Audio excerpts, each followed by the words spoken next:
আপনাকে কি করে ভালো না বাসি ইয়া রাসূলুল্লাহ।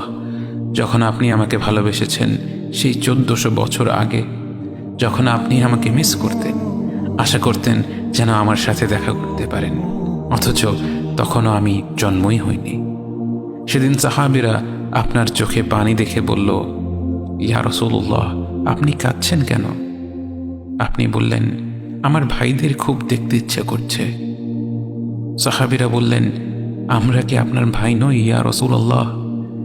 আপনি বললেন, না, তোমরা আমার সাহাবী। আমার ভাই হলো তারা যারা আমার পরে আসবে এবং আমাকে কখনো না দেখেও তারা আমাকে বিশ্বাস করবে।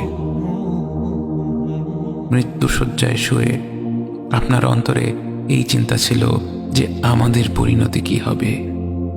উম্মতি উম্মতি বলতে বলতে আপনি আপনার রবের নিকট ফিরে গিয়েছেন।